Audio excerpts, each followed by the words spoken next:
tutorial on how to do an open water site.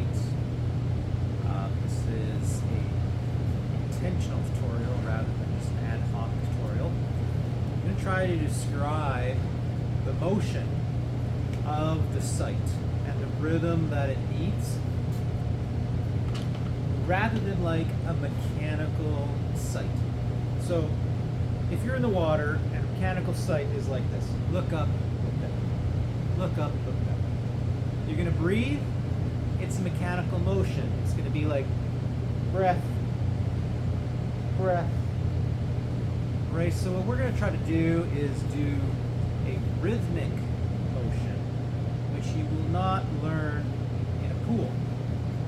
So what we're going to do is we're going to sight and breathe in two different rhythmic motions. So we're not going to sight, breathe, and we're not going to sight, breathe. Instead, we're going to rhythmically move like this. Sight, breathe, sight, breathe, sight, breathe. And what we're going to do is maintain a rigidity of your head.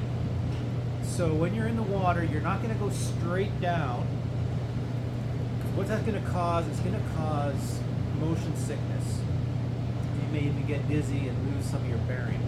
And the whole purpose of sighting is to gain bearing, not lose your bearing.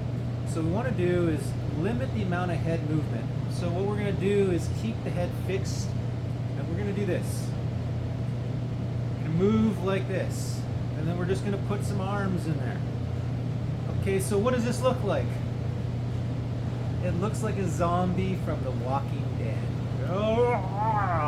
Okay, we're going to go for some brains. This is how I want you to think. You're going to eat some brains. So when you're swimming, you're going to lift up, sight, breathe. Lift up, sight, breathe.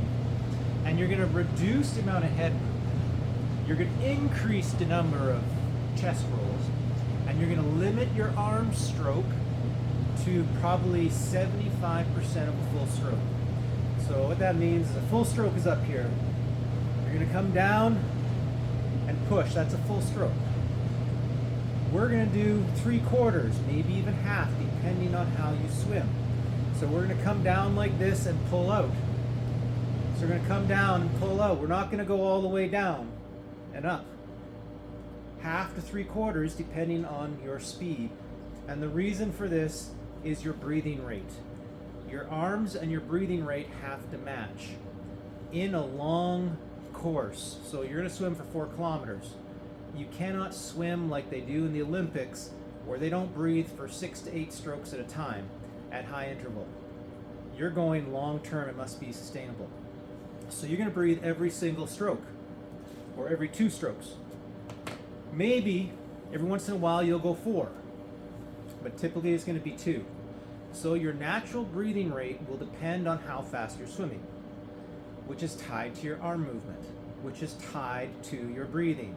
It's circular.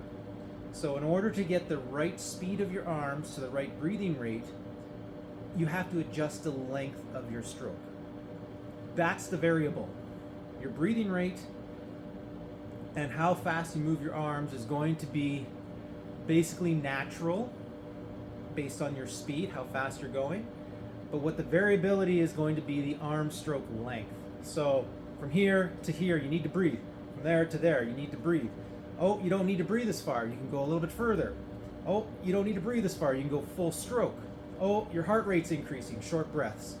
Okay, so that's where that variability comes from. And once again, the analogy is you're the zombie on The Walking Dead looking for brains. And you're going to go like this. Brains, brains, brains, brains.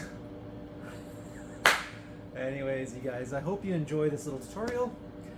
It's one that I think is needed. Have a good day.